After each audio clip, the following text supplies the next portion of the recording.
गुरु जी संगत जी, जय गुरु जी, शुक्राना गुरु जी, अनंतम अनंतम शुक्राना गुरु जी। संगत जी, आज का ये सत्संग हमें गुरु जी की प्यारी सी बेटी ने भेजा है।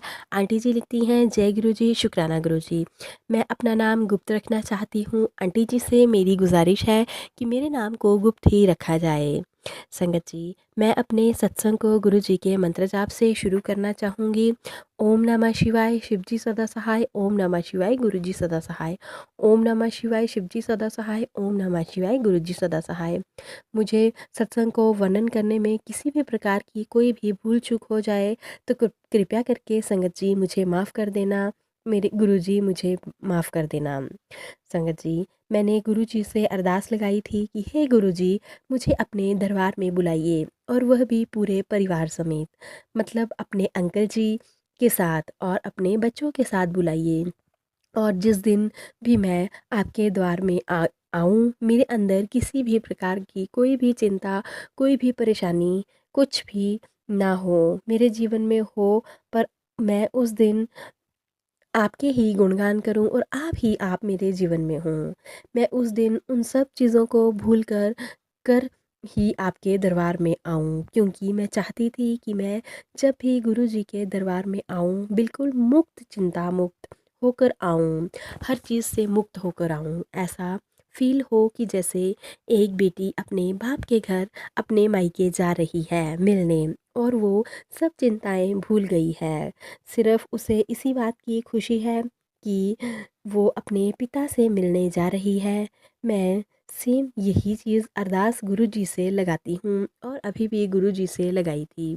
और मैंने डायरी में लिख के भी रख दिया था कि गुरु जी, मैं जब भी आपसे मिलने आऊँ तो एक बेटी अपने बाप से मिलने आए तो अपने घर की, अपने ससुराल की, अपने पति की, अपने जीवन की सारी परेशानियों को भूल कर मैं आऊँ। और संगत जी, सेम वही हुआ। एक दिन पहले मैं गुरुजी से मिलने गई थी, महासमाधि वाले दिन। एक दिन पहले तक मेरे घर में इतना ज़्यादा कलेश था, मतलब लग ही नहीं रहा था कि मैं जा पाऊँगी।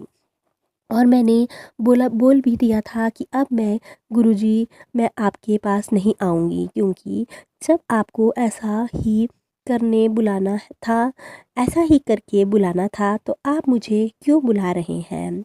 संगत जी, मैं नहीं आऊँगी, पर मेरे अंकल जी ने बोला था कि चाहे कुछ भी हो जाए, मैं तुमको तुम्हारे गुरुजी से मिला के ही रहूँगा।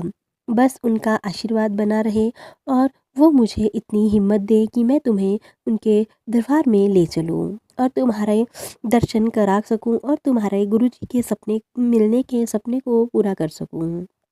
संगत जी, सेम वही हुआ।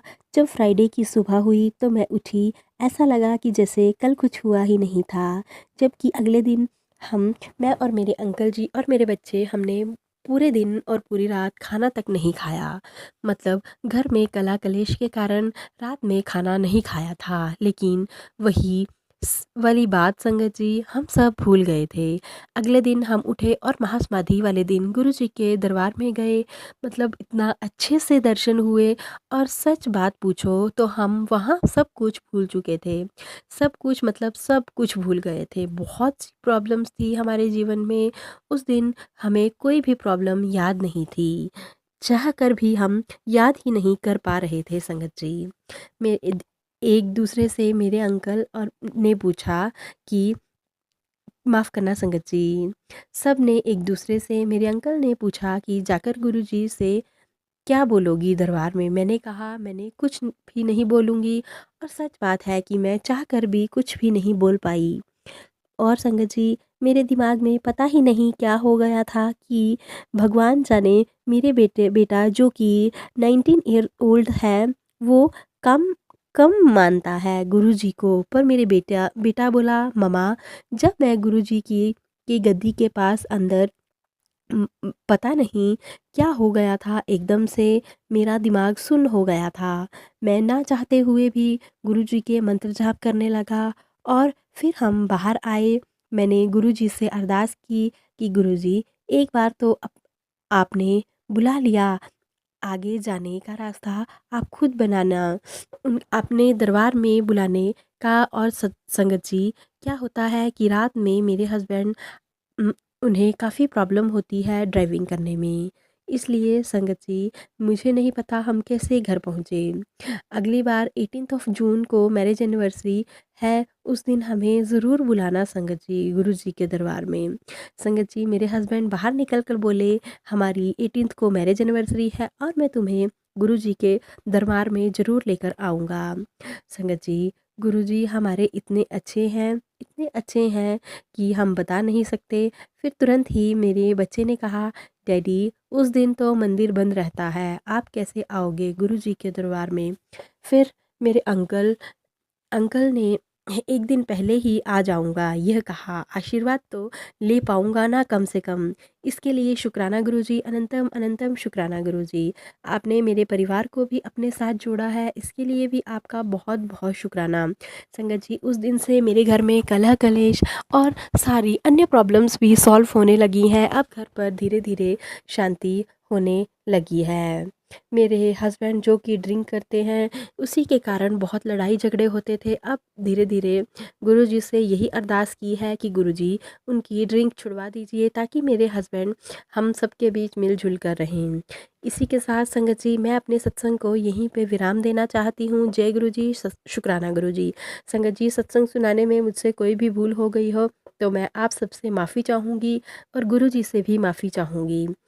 अंत में संगत जी मैं गुरुजी का मंत्र जाप करना चाहूँगी। ओम नमः शिवाय, शिवजी सदा सहाय। ओम नमः शिवाय, गुरुजी सदा सहाय। ओम नमः शिवाय, शिवजी सदा सहाय। ओम नमः शिवाय, गुरुजी सदा सहाय। जय गुरुजी, शुक्राना गुरुजी, अनंतम अनंतम शुक्राना गुरुजी। तो चलिए संगत जी अब हम सत्संग को यहीं पे विराम देते हैं। सत्संग अच्छा लगे चैनल को ज़रूर सब्सक्राइब कीजिएगा, वीडियो को लाइक कीजिएगा, शेयर करना बिल्कुल मत भूलिएगा। नोटिफिकेशन के लिए बेल आइकन को ज़रूर प्रेस कर लीजिएगा ताकि न्यू ब्लेस्ड सत्संग आप सबसे पहले सुन सकें। जय गुरुजी, शुक्राना गुरुजी, अनंतम अनंतम शुक्राना गुरुजी। लव यू मेरे गुरुपा, लव यू। हर पल का शुक्राना गुरुजी।